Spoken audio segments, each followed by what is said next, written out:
XJ Talk Show. It's on. Now.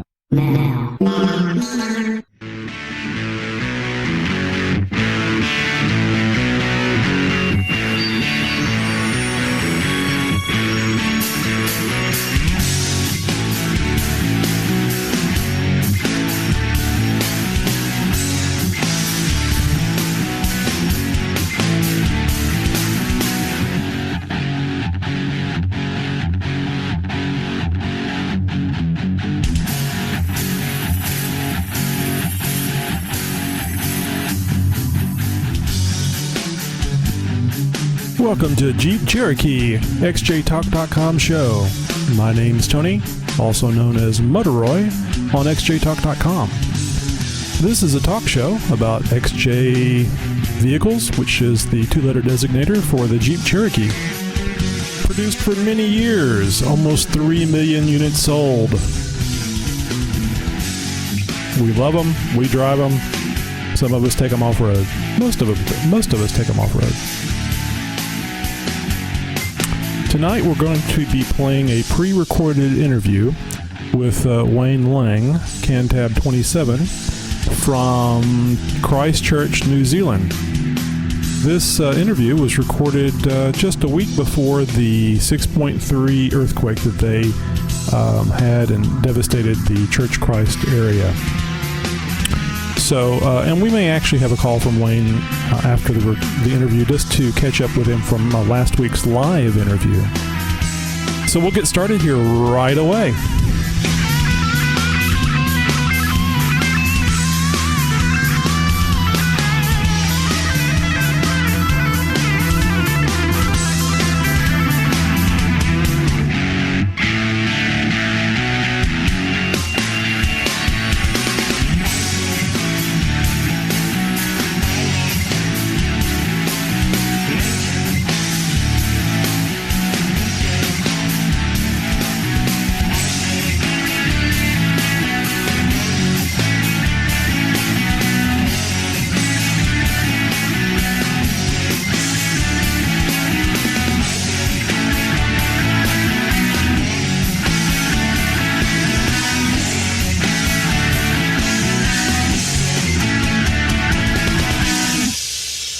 xjtalk.com. xjtalk.com. It's where you go when you're not off-road.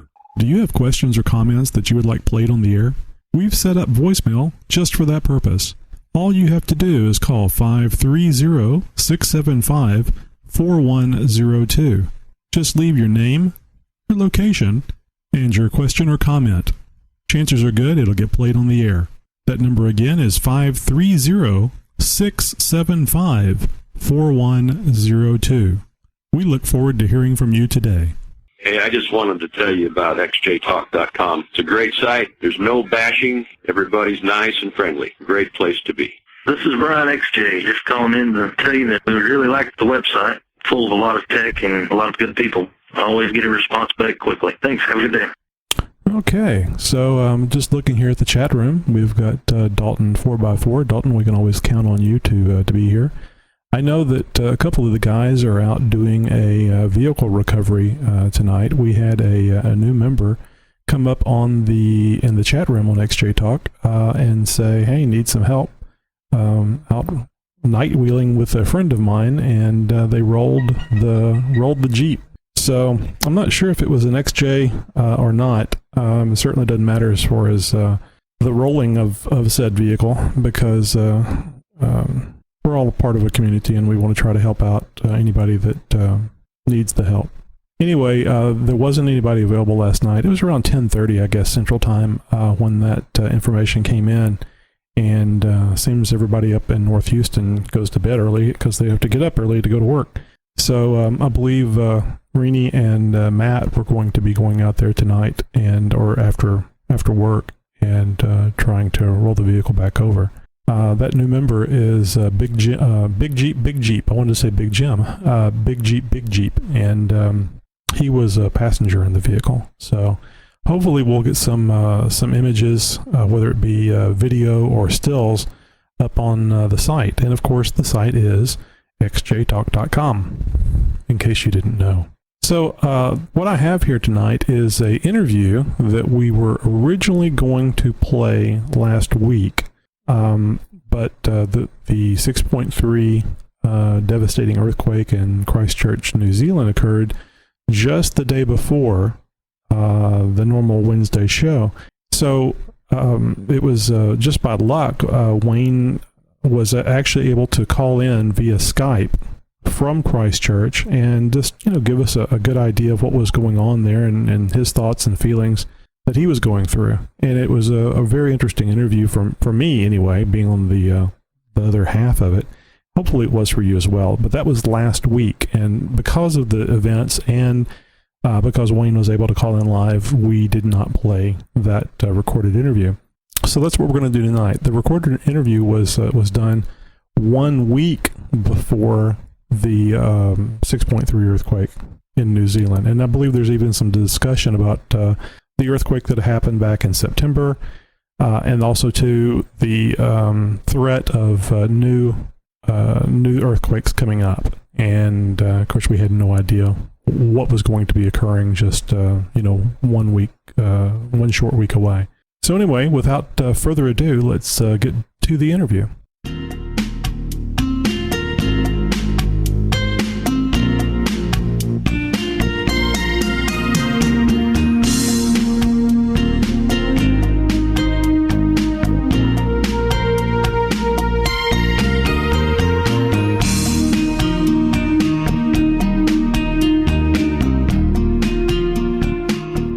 Tonight we have Wayne Lang, Cantab 27 from xjtalk.com. Thanks for joining us, Wayne. It's a pleasure to be here, Tony. Wayne is down in New Zealand, and Wayne, I guess you've been there all your life, right? Yep, born and bred in Christchurch, but I did spend 10 years living in Australia. How was that? Hot. Very hot. So it's not as hot. It's not as hot in New Zealand. No, Australia is one big desert. She's pretty close to what you guys get by reading your Texas weather. Humid, really hot. Oh, interesting. I didn't realize that. It depends what part, Queensland. Right. Certainly, it's a long, long ways away from us, which is the thing that I find most interesting about Jeep Cherokees in other countries. It's such a long way from where they were manufactured. Of course, parts come in from all over the world, so it's hard to have anything these days that is built by one country, although I guess the Russians probably did it with varied results. So, Wayne, what do you do in Christchurch? I'm a concrete placer. I do decorative concrete, driveways, patios, and such. Oh, that'd be great to have here. I'd like to have some work done. I guess the travel expense would probably kill me. No job too big or small, Tony. 3 quotes. So how long have you been doing that? Must be coming up 9 years again on that. My goodness. So something interesting happened, I guess, last month or so. Interesting to us because we don't really have a month off. You were off for a month, right? Yeah, they've just increased your holidays in New Zealand. You were entitled to 3 weeks at Christmas time, plus your 4 stats, which is Christmas Day, Boxing Day, New Year's Day, New Year's Eve, or whatever it is. They've just increased it to 4 weeks plus your stats. So is that just for your company, or is that like a national thing? That's all over New Zealand. So how do you buy anything if everybody's off? No, it just works out. Yeah, all holidays are, you can take them whenever. Most companies close down, like the building industry, like I'm in, closed down, but yeah, shops, bars and everything else keeps going. They just have their holidays different times of the year. I got you. That makes sense. It's simple, but I kind of had it in my mind. It was a national thing, and I thought, man, everybody's off for a month. What do? You have to stock up and eat beans. It's staggered. The holidays are staggered. Like before I was concreting, I was working in bars, running bars, and I'd take my holidays in the middle of the year kind of thing, which was kind of cool because no one else is on holiday. Right. Well, that makes it nice to, I'm sure it makes it nicer to get out and do things during the day when everybody else is working. Yeah, it was good. I enjoyed that. Because you can just do more stuff. And this really isn't related to anything but probably New Zealand. Do you have like fast food places, yes, Jack in the Box and things like that? We got the Golden Arches, your pizzas, your Pizza Hut, your Subway. What was it? We call it Burger King. Over in Australia, it's Hungry Jack's. But we got all those ones, KFC. And then you got your corner fish and chip shops or burger bars where they'll make the burger you kind of want.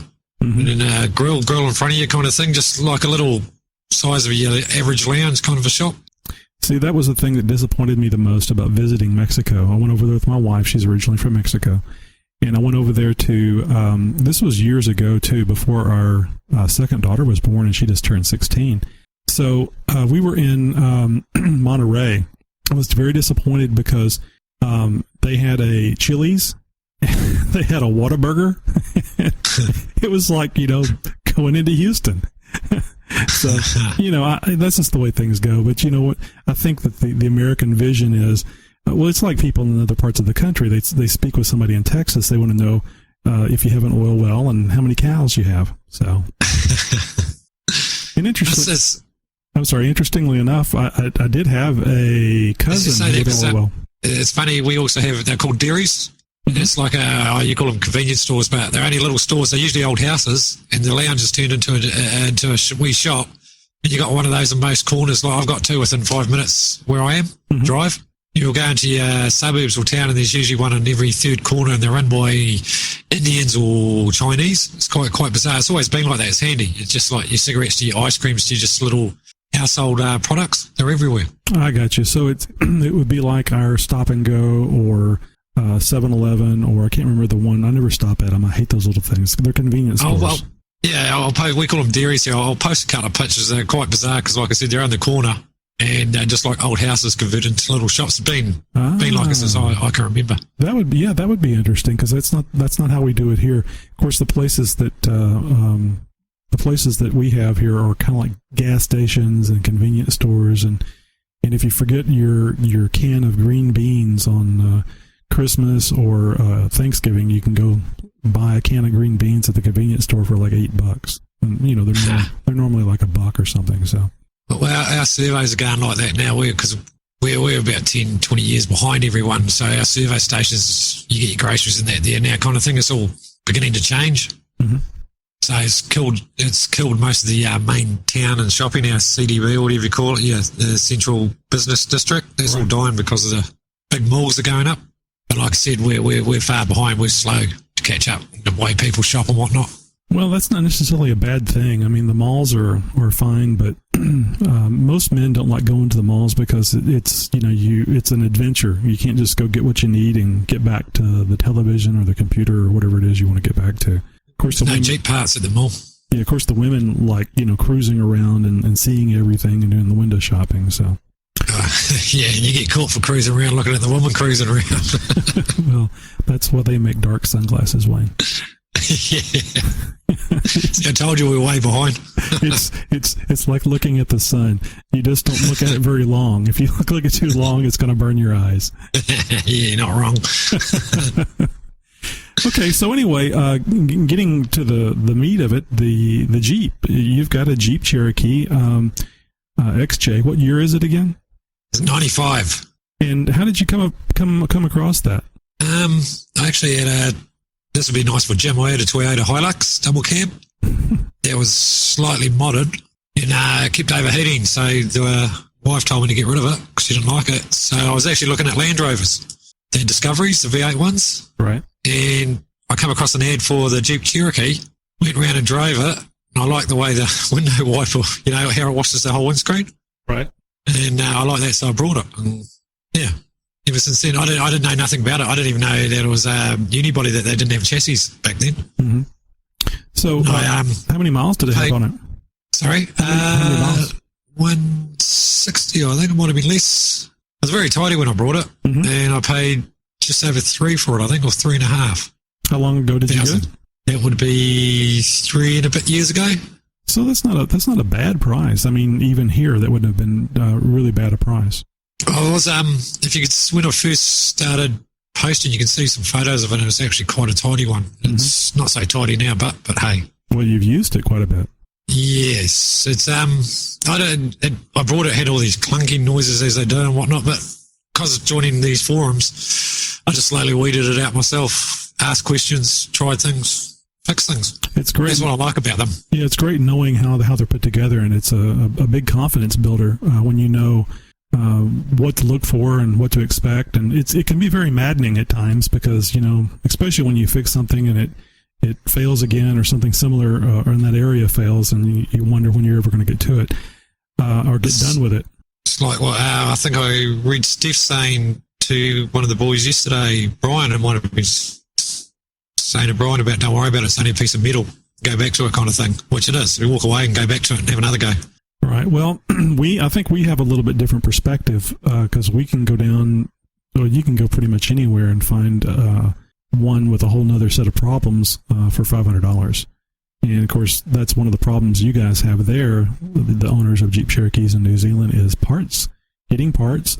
And actually, I guess getting the parts aren't so bad as the price that you have to pay for them. Yeah, pricing's, yeah, that's the colour. But in saying that, not many people do the XJs. That's another reason why I got one, because it's different. Everyone's like, they do the Japanese stuff over here, or the British stuff, the Land Rovers, the Nissans, or the Toyotas, the Surfs, the Hiluxes, whatnot. I wanted something different. And a lot of people do Wranglers, but I still wanted to be a wee bit different. So I got the XJ. What was it? I can't remember if it was you that told me that the XJ is like a luxury vehicle. And it is, yeah. When they first come out, they were worth a lot of money. When mine probably retailed in 95 for near on $60,000. My God. So it's viewed as a luxury vehicle, and anybody that makes modifications to it is viewed as being insane. Well, that's funny because the Jeep Club I was going to join, they've got a lot of older blokes there, yeah, even older than me, Bear, that brought them brand new. And I've rocked up and, I've cut it and gutted it and dented it, and they kind of look down their noses at me, so I didn't really end up joining. You young whippersnappers. I reckon. Well, that's true. That's what the Jeep is for. I mean, the name Jeep. I mean, military. It's a military vehicle. Its birth was military vehicle, World War II, and it's designed to go places. So you're doing exactly what it was designed to do. And I understand how people, if they don't want to do that, that's perfectly acceptable. But to me, you're having fun with it. You're enjoying yourself. That's what it's for. It's a four-wheel drive. Mine actually coming from Japan too. It's imported from Japan. So I left America, went to Japan. I don't know when they put it in the right-hand drive conversion, but I was actually water blasting the motor the other day, and one of the stickers, Japanese stickers, come off, and it's got the American writing, watch your fingers for the belt or whatever it is, warning. Right. So I'm not sure where they did the right-hand drive conversion. I think Japan drives on the same side as us, so maybe over there or before I left the country, I'm not real sure. I wonder if they have a plant there. I was thinking they actually built them there. It might be assembled there, maybe. I mean, I don't know. I'm just assuming. I don't remember reading anything about it. I was just assuming that maybe Chrysler licensed it to, or Jeep licensed it to be built over there, and they built it, and then it was closer to ship from there to the. A very underrated vehicle over here. They you get looked down your noses at, but more people are seeing my one out and about. They're getting to take notice and looking at them, and I wouldn't mind one of those. And there are a couple of nice ones being built up now. That's interesting. Well, there was that red one that I have. The gentleman was. I have got updated photos of that. I'm just waiting for it to be emailed to me. I took a lot of photos the other day when we were flushing my transmission out. I'll do a write-up on it as well. Oh, great! Yeah, that was very interesting. I forget his name on XJ Talk, but it was interesting. He sent me a message telling me he was going to create a Jeep look just like mine. I was very flattered, and my gosh, that was a beautiful Jeep. Once he got the lift and the tires and stuff on it.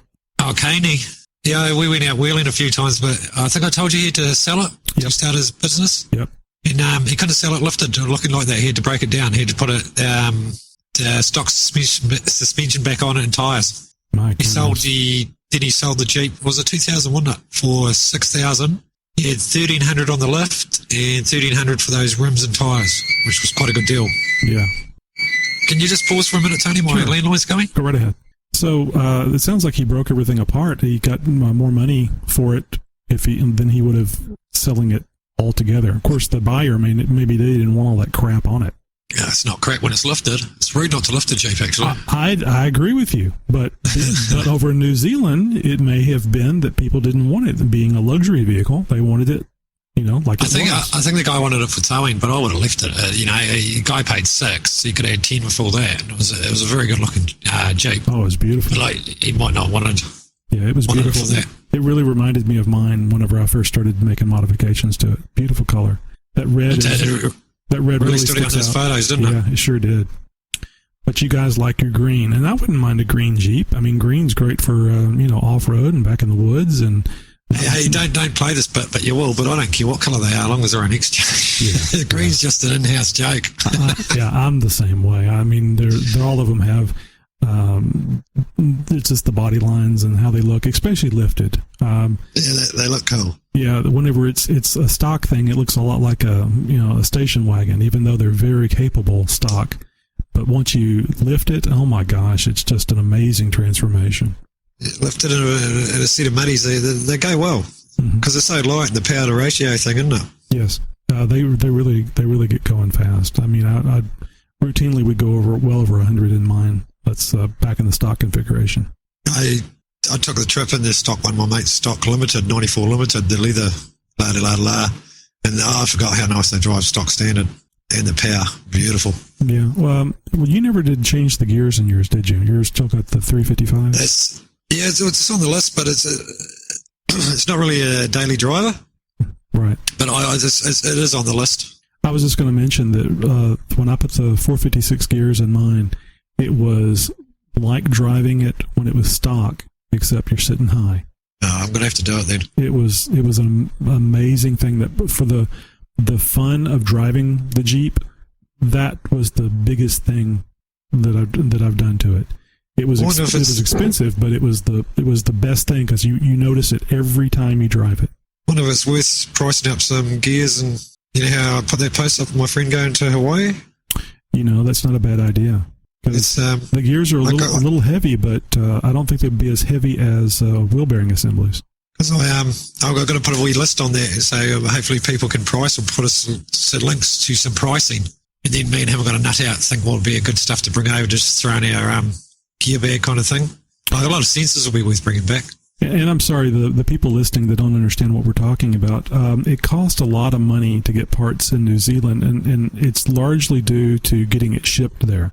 And the parts themselves are expensive too, but the shipping is outrageous. So he's got a friend. Yeah, he's got a friend that's going to be going to Hawaii, and in the United States we have a deal with the U.S. Post Office where they have this deal where if it fits in a box, it's a certain size box, it's 70 pounds or less, it ships for a fixed rate. So for something like $8 or something, we can ship something from Houston to Hawaii.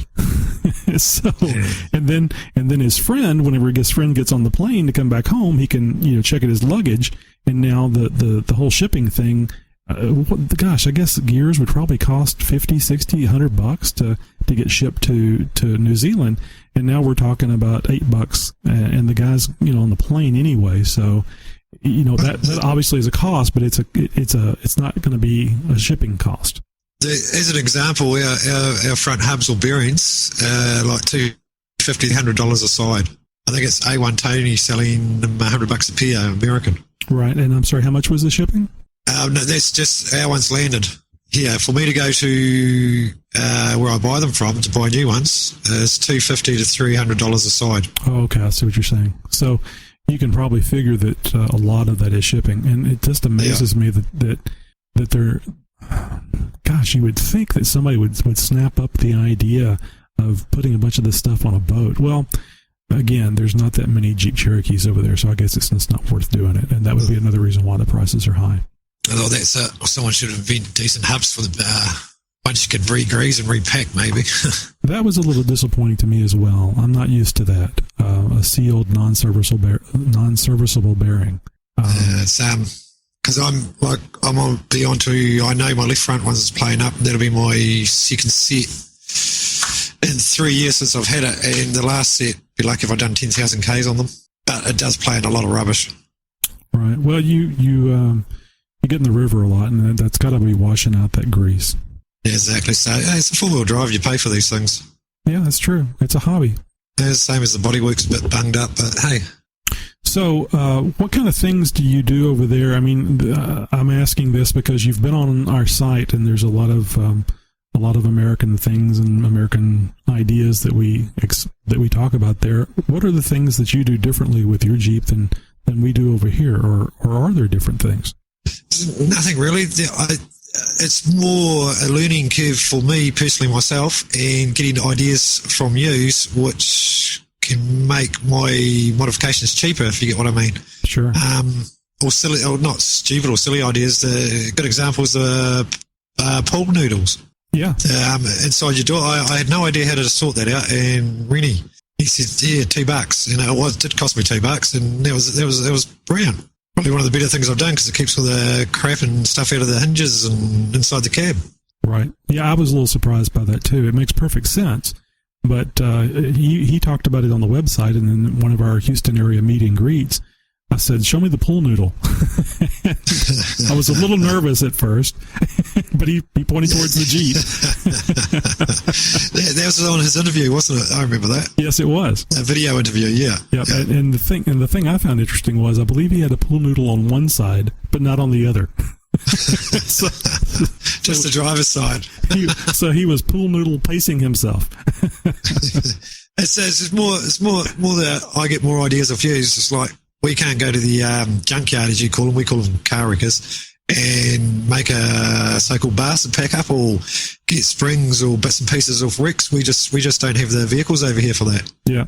Like, I think you use your Broncos or your F-150s or your Mustang injectors for examples. We just don't have that. And if they did, because they're rare over here, they'd be so expensive. So what is I guess all the cars, there's no national, a local built or a New Zealand built vehicle? We've never built cars. We Australian cars, the Ford Falcon and the Holden, then it's your Japanese, your Toyotas, your Nissans, and then you got your British, your Land Rover and whatnot. Or the Land Rover. Then you got a lot of European cars here now, very cheap. The BMWs, your Peugeots and whatnot, they're getting very cheap over here now. Are the Land Rovers very prevalent? They're probably classed the same as the Jeep. They're underrated, but people reckon they got electrical problems. Everyone's got a personal what you like. It's what you like. I've never owned one, so I can't bag one. I've owned a Toyota. I can bag that. Yeah, no, I mean, I was thinking maybe there was a lot of them there. I know they're usually the soccer mum cars, the big V8 ones. I think your gangsters drive around in them with the bling bling. Yeah, oh yeah. Well, they are luxury vehicles here because they cost so much. They're a nice vehicle, but I have seen there are a few modified over here, but same, they're coming down in price because the cost of petrol. So the older ones, or the 95s, 90, even to the 2000, you probably pick up for $10,000 New Zealand. Right. So you could really go for driving a luxury.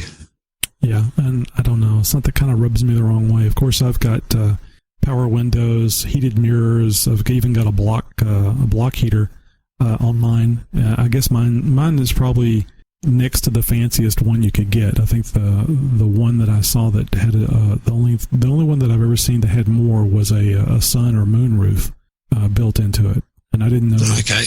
I didn't realize they came that way from the factory. I didn't actually realize that until I saw the movie Castaway with Tom Hanks. He was driving a blue Jeep Cherokee, beautiful Jeep Cherokee, and I think it was about the same year as mine. And it had a sun or moon roof on it, and I thought, what the hell? I thought I had everything on mine, but I was missing that. Get Jimbo to gas cut you one in. Yeah, I don't know. Everybody says they leak, and of course that wouldn't be a problem with you, would it? That'd be a good way to get out when it's drowned, maybe. Because you take yours in the deep water a lot, don't you? Yeah, that's really all we got here. We got rivers. Have got some trails and some real hard stuff on the west coast, but most of our runs in Canterbury, where I live, or Christchurch, involve mud and rivers. Well, I personally like the mud. Oh, well, the freshwater river's good too, because you just wash it on the way home. That's true. We haven't got rocks. Yeah, I'm not a big rock person. I don't like the idea of rolling my vehicle in the process of trying to climb over rocks. I'd be more worried about busting the old running gear, I think.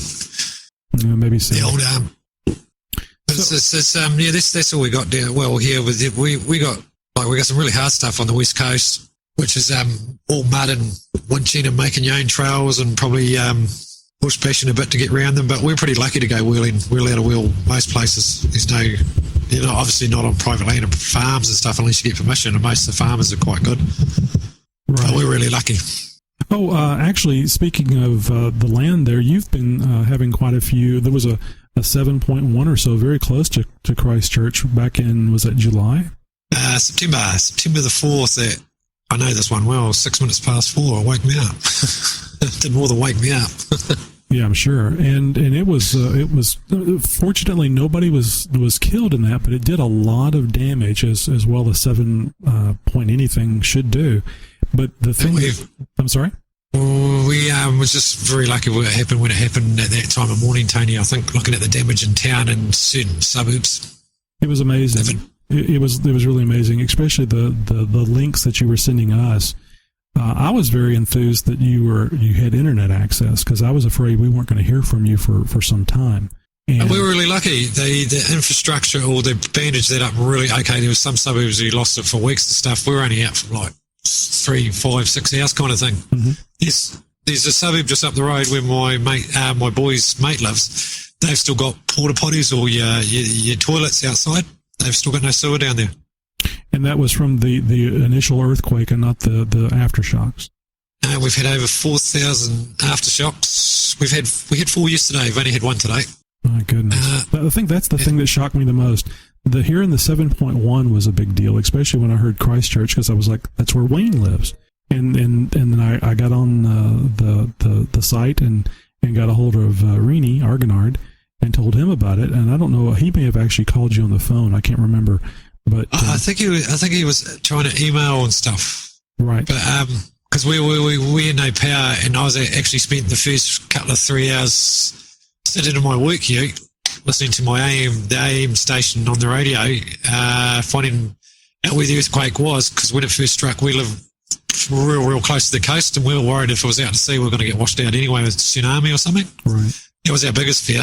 Yeah, that was. We found out it was inland, so we were kind of a bit happier after that. Right. So and then the thing that surprised me the most was not only all of the aftershocks, but so I heard such little about the quake and and almost nothing about the aftershocks. So really, the only reason why I knew about any of this stuff is because you were on XJ Talk telling us how many quakes or how many aftershocks you had that day, and some of them were 3, 4.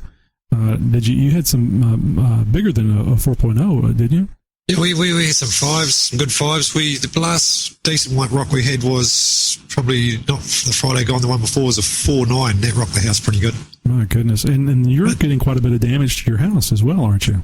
Well, they've quoted 20,000, and that's just visual, but we beg to differ. We've had story. I think it was Warren, who's on XJ Talk as well, another Kiwi.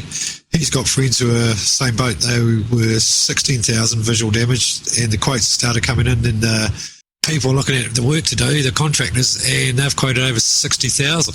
Okay. So I don't know. It's gone to Fletcher's now, who are doing all the rebuilds over $10,000. We'll just have to wait and see. And you really don't want to get started on rebuilding anything with all the aftershocks, I would assume. We are doing our first rip-out and replace of a driveway next week, earthquake damage. They've given us the go-ahead. So they think that maybe this is on the downside then? Well, there's a guy predicting a big one next month, March, the 19th or 18th. But was that a reliable scientific kind of guy, or? My stepson's just sitting on the couch saying he's predicted them most of them so far. I actually put a link up. Steve 4.3. He's read it's quite a good read actually. If you don't know the link, MP Man or MP is a very good read. He's called the Moon Man. He's very good on tides and whatnot as well. It's really good reading. As in, it makes you wonder. Right. So, but it's a guy that has made predictions in the past and has probably come. Yeah, he's pretty close. It's all on the moon and the water and the pull of the gravity and a bit over my head actually, but yeah. Yeah, stretching the crust and it moving. But he's got everyone worried about the 19th, 18th or the 19th of next month. There's people actually leaving Christchurch. Interesting. So March 19th, 18th or 19th, it'll be 18th. So if you don't hear from it, you know it was. Well, I'm gonna mark that down so I can pay attention and make sure think happy thoughts. And maybe I'll jump up and down over here and see if I can counteract it. Yeah, maybe. Yeah. That'd be real cool. Well, Wayne, we're hitting about the 30-minute mark. So, was there anything that you wanted to cover that we haven't already? Yeah, I'd like to. I'd like to just say that one day we're planning on coming over there. Oh, that'd be great. And we just have to pick somewhere. I know America's a really big place. We won't be able to catch up with most people, but we'd have to sort something out. I know I'd like to go wheeling with hardcore beer, but I think he's a bit too hardcore for me now.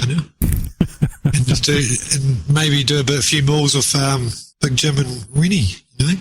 Oh man, Rainey's he's a wild man, as I'm sure you've been able to ascertain from. He was like I do. I got to get some video of me doing some stuff. Me and him, yeah, that'd be a lot great. in common, I feel. Yeah, I'd love to see some video. Yeah, I do stuff like that. It's just good, Dave. But the Jeep holds up all right. I actually used the Jeep, the winch in the garden the other day, pulling out stumps. It was great. Oh, the winch is a wonderful tool. I love. I've pulled out a rose bush for the wife. I said, look, honey, it's well worth the $500 I spent on it just to pull out this one bush. I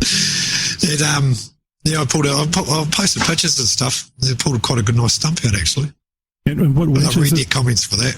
I forgot is that a worn winch that you have, or I can't remember? No, the Chinese one has the T-Mark or something like that. It's like a 12,000 pound winch. Yeah, it's 12. It's a big one, but it was under that water for a long, long time, and it still goes, so it must be sealed up pretty well. Yep. Oh, so and they've improved a hell of a lot, their winches, the Chinese ones. Yes. Well, the Smitty builds have really amazed me, because I think Rini's been using his for well over a year now, and it looks like hell, and he puts that Jeep through hell, and it's still going. And we have a vendor right now that's selling them for $279 shipped. I think actually you were asking about it, because you were asking if the shipping was still good for New Zealand. Yeah, I knew what the answer was, but you got to ask. That's a hell of a price, though. You never know. Yeah, that's a good price. That's an amazing price. Are they American built? I'm sorry? The Smitty, are they American built or? No, I believe it's a Chinese. I mean, the Smitty built name is an American name, but I believe that's just a Chinese winch with a Smitty built name on it. And I think, don't quote me on this, but I think that Rough Country, the winch that they've recently started selling, is the exact same winch. I think it's also the same Chinese winch. Actually, I must get Rini to post a decent picture of his winch, and you probably find that there's not much difference in the shape or how they look to my one, because being Chinese. Right. You know, if it works, the cheaper the better. I mean, well, if it works once when you really need it, mate, it's worth paying for, isn't it?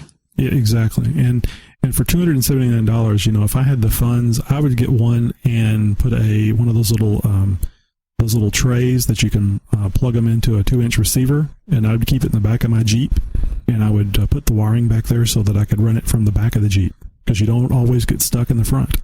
Oh, exactly right. You can do all that with the old blocks and tackle, but yeah, one on the back would be nice, like Steve's got. Oh, he was modding one up, isn't he? Oh, that's a beautiful setup. It's very slick. Yeah. Of course, you know, Steve does all that stuff that is just all the thinking and the drawing and the doing, and yeah, it's amazing. He does some good stuff, some nice stuff, especially that Moddy Mike. Yes, that's true. He gets to play with a lot of stuff. I just wish he wasn't in California. It'd be better to have him here in Texas. I see. I just got to tell those young fellas, all this comes with age. They'll be like that one day. You know, I wish that was true. I think there's some people that don't go to that level of detail and don't spend the time learning that much. I mean, you can see the level of detail that he goes into just looking at that aluminum rear bumper. It's a nice piece of work, isn't it? It really is. Very fancy, functional, but very fancy. Well, Wayne, thank you very much. I really appreciate this. We've been trying to get you on here and schedule conflicts because of the huge time difference. I think there's like 19-hour time difference between you and me. Yep. And we're 19 hours in front. Yeah. And so it's great that we were able to get on here and actually get 30 minutes in to record an interview. And I just want to tell you thank you very much, because you're one interesting fella, and we really appreciate having you on the site. I mean, you're on the site quite a bit. And actually, Wayne is a moderator on our site now, recently became a moderator. So thank you for that as well, Wayne. So it's all good. It's all good. I see you got a night shift man, but he wasn't there last night. I did post about that. I see he answered. Yep. Brian said he's actually been off on vacation, and he's going back to work tonight. I told him that you were complaining. Well, did he put him for his vacation? I don't know. Well, there you go. I'd be docking him straight away, Tony. That's exactly right. I'd be docking him. That's all good. No, it's a pleasure talking to you, Tony. And g'day to all the rest of the boys out there. Thank you a lot, Wayne. Okay, Tony, I'll talk to you later. This segment is sponsored by FourWheelingPlus.com. Do you own a Jeep? Do you need help getting it up? Check out fourwheelingplus.com for great deals on Jeep lift kits. That's the number 4, wheelingplus.com. Aww. Well, I think that was a really good interview with Wayne. Wayne's always fun to talk to. He has a good outlook on life. And if you listen to the live interview that we did last week, it was very apparent that he was down when the interview started, and as it progressed, he started picking on Bear and Rini and several people. So it's hard to keep Wayne in a bad mood. I'm sure it's just like any man with a Jeep. You can get him in a bad mood quickly, but he usually gets himself out of it. We're starting to get sweetness in the chat room. Dalton 4x4 says, "Yeah, the old fart's got a big heart." So we did increase our viewership here in the chat room a bit. It's not big numbers, but we appreciate everybody that's taking out their time to join us on the show. I see Wayne, Cantab 27, the gentleman we were just interviewing, is on. Dalton 4x4, Lizard Runner, Order, looks like ORODERDENEB, Ordeneb, Punisher 72, Weldman, and a couple of guests. So I think we lost somebody along the way. Could be they just were here for the interview. But thank you guys for all showing up tonight. By the way, I think I misstated. There was some chat room chatter about Rini and Big Jim out doing the recovery, not Matt. And that probably makes more sense. Matt is helping nurse his wife back to health. She's been sick with the flu, and he probably needs to stay home anyway. So guys, did you have any questions for Wayne? I mean, you've been talking to him here in chat for a while. I'm not sure if Wayne, if you wanted to call in and chat with us a bit, if you just want to stick in the chat room, that's cool too. Just reading here the chat room, what's going on? Not much. Well, I was kind of thinking that maybe Jensen was going to call in tonight, and if Wayne wasn't available. But I don't think, yeah, he is online. You know what? I think I'm going to try calling him. Let's see. Wayne, you weren't going to call in, were you? No telling how long it takes for me for the bit that I just said to get to New Zealand, and then for Wayne to type in an answer. Well, I'm going to try to give Jensen a call. And we're calling now. Shows him online, doesn't show him active. It's ringing, but not getting him. You know, it's a shame. I should have... I was doing some stuff with the system last week, and Rini Argonard sent me a friend's request, and I think it was from his cell phone, and that would have been pretty good to get him on the cell phone. Well, I guess I don't have to get him on Skype. I wonder if we could... I wonder if it would be too bad if if he's very busy. We could give him a call and see how the recovery went or how it's going. Let me try that. He can always tell me to go to hell. Let me just grab his number real quick and we'll give him a call. So I'm going to play some music and I'm going to see if I can get him on the phone.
What are you doing? Did you get the Jeep unflipped? Can you talk to us on the air, or do you need to pay attention to driving? Yeah, I hear you.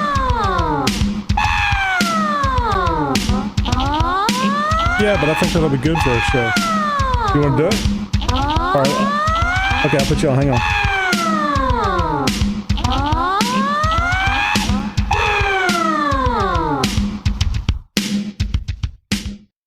Somebody's calling. Somebody answer the damn phone. It's an XJ Talk live phone call. Okay, well, we've got Rainey on the line. As you can probably hear some of the background noise, he's actually driving down the road in his Jeep. So we're going to be very understanding because Rini needs to pay attention to the driving more than he does talking to us. Hey, Rainey, you're on. We just got through playing the interview with Wayne that we recorded back before the big quake. And I mentioned in the beginning of the show that you were out unflipping a Jeep this evening. We got it over. He was going down a little trail that was right next to a real big runoff stream and dropped off in a little ravine that was like a washout, and it fell over and it went literally nose over tail. Oh, or no. tail over nose. But yeah, we ended up coming up to it, looking at it, scratching our heads. First off, we tried to winch it up the ravine on its lid, and that didn't work, so we just ran the winch cable over the top of the Jeep, or over the bottom of the Jeep, because the bottom was actually all four wheels were in the air, and hooked it to the back bumper and pulled it over, front end dug in the ground, and it came up that way, so it worked. Wow. That sounds like that was very fortunate. It sounds like it was very fortunate nobody was hurt. Yeah, it was really amazing that nobody was hurt. Yeah, when they said roll, I figured that it was an actual, roll over, not a nose over tail. That would be a hell of a ride. Yeah, it was an end over end, and I was like you. I thought it rolled over into a ditch, but no, it was a whole lot worse than that. And actually, there's a lot of pictures of it. I have none because I don't even have my camera with me, but I actually just had my phone, and of course I couldn't see anything, and because we got out here just about dark. So there is some pictures, and they will be up on XJ Talk later on tonight. But yeah, we got pictures of it, and my winch did fine until the very end, and then I've got it hot. So I'm actually running down the road with my winch cable wrapped around my bumper because it got hot enough it actually went in thermal overload. Wow. So was your vehicle the only vehicle out there for the recovery, or did Jim take his? No, actually it was me and Wes. The big CJ7 that's on the homepage with the video, it was actually that CJ7 and me, but his Jeep, we never even needed it. I mean, we didn't even get it close to the flip over site. The only thing his Jeep got used for was at the very end. We kind of pushed it out by hand, and then Wes tied it and actually pulled it out the rest of the way to the road. So this was this an XJ that rolled over? It was an XJ. And is it pretty bad? I mean, I think Big Jeep was saying that it looked like the hood or the roof was crushed and the doors were crushed in. Believe it or not, the only damage to it really, I mean, besides, dings and dents and stuff all over the Jeep, right about where your mirror would be is V'd in about a foot. But other than that, we actually broke out one of the rear windows winching it out. But other than that, it's really not that bad. All four doors still open, or actually the passenger door. No, all four doors still open. And it had a sunroof in it, and the sunroof wasn't even broke. That's amazing. Huh? Oh, yeah, and the hatch is destroyed. The big fiberglass hatch was just destroyed. Was it destroyed in the original accident or the winching out? The original accident. Well, yeah, the only damage we did winching it out was busted out one of the rear windows. It was like, oh, well, what do you do, And the only reason it got busted out is it was actually against the trees. I mean, against the bankment of the ravine, and as it was coming out, it pushed into it and just went. Psh. But that's really the only damage that we did to the Jeep coming out. So, which was, pretty amazing, I guess. Well, boys and girls, let this be a lesson to you that whenever you go out wheeling, you need to be wheeling with a buddy. And I don't mean the buddy sitting next to you in the same Jeep, because these guys were out probably 9 or 10 o'clock last night and in the Jeep by themselves when this happened. You never know when this is going to occur. Were there recovery points on this on the Cherokee?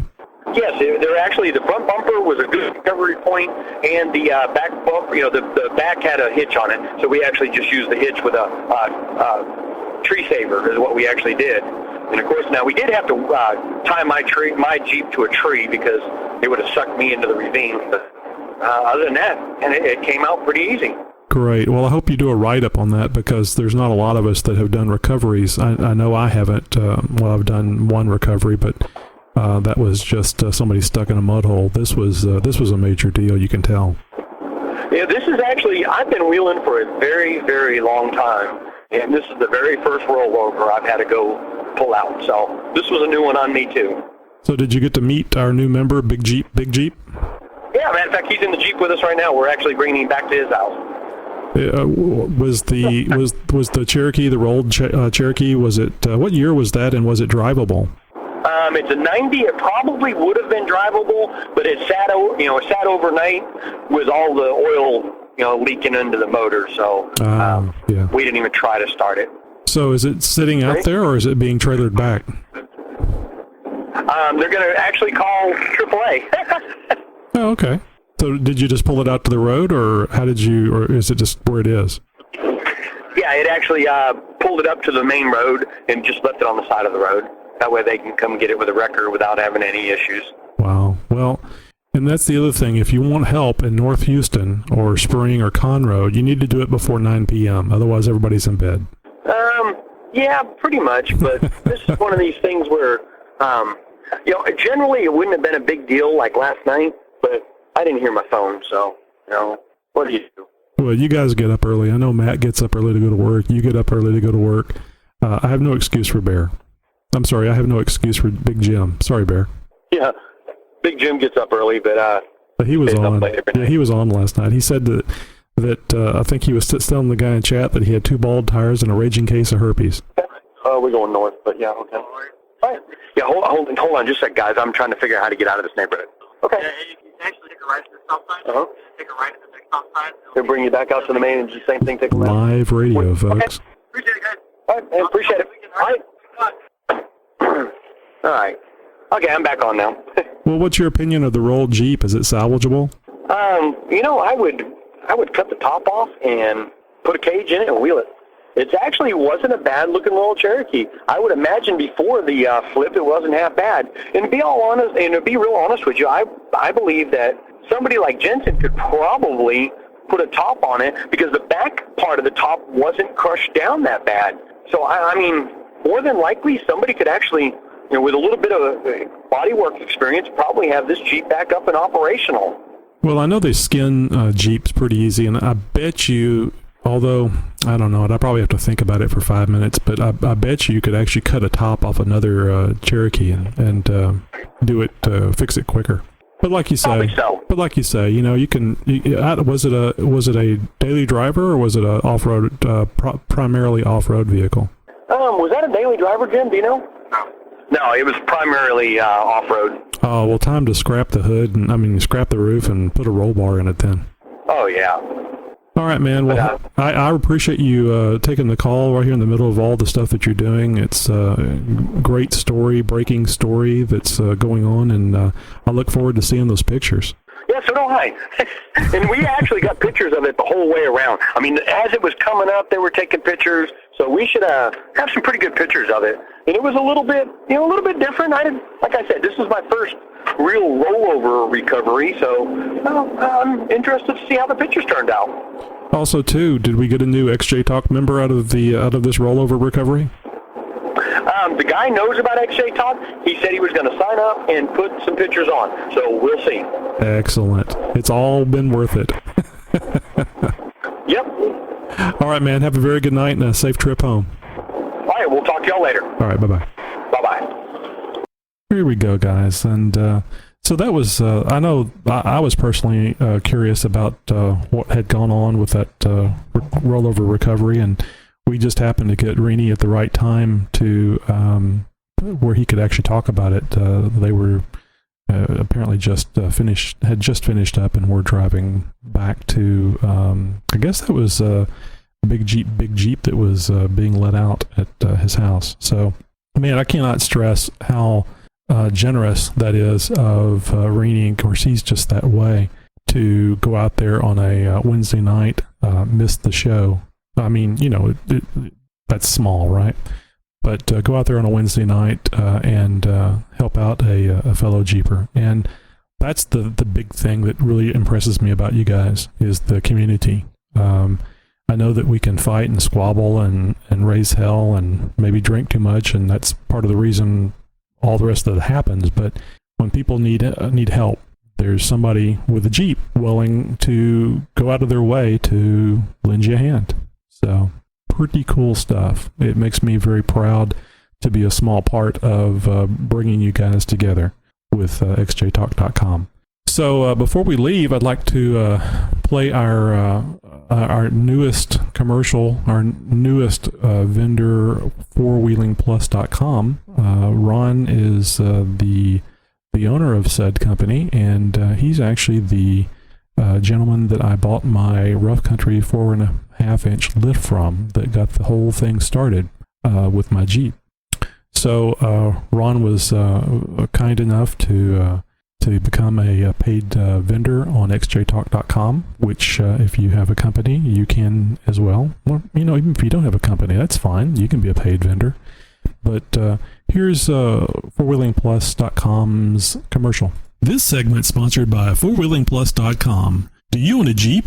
Do you need help getting it up?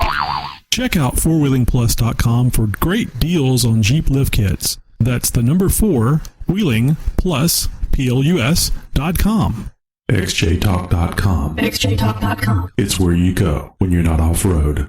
Hey, how would you like to advertise on XJ Talk Show and reach a worldwide Jeep audience? Just send an email to advertise@xjtalk.com for more information. This is Brian XJ, just calling in to tell you that we really like the website, full of a lot of tech and a lot of good people. I always get a response back quickly. Thanks. Have a good day.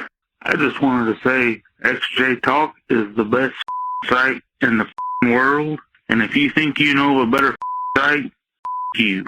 By the way, this is Big Jim 350. Bye. And guys, that's another show in the can. Not porta potty. I want to thank Wayne very much for not only being the interviewee, but also for showing up on chat tonight. It's always good to see that you have electricity and internet, and just so we can know that you're there and doing okay. I know it's probably getting pretty old, all this shaking that you're having to go through, but stay with it, man. It'll get back to where it used to be, stable as a rock. No pun intended. We do have a new contest on xjtalk.com. It is a Performance Distributors Firewire 4.0 kit giveaway. Just go to xjtalk.com and look in the announcements, and you'll see how to go about entering and winning. You do need to be an XJ Talk member, and it will require you calling into our voicemail line. And you should know that number by now, but just in case, that's 530-675-4102. You can also follow XJ Talk on Facebook and Twitter. Just do a search, Twitter space XJ Talk, Facebook space XJ Talk. Really easy. We'd like to see you on there. Thanks, guys, and thank you for another great show. See you on the site.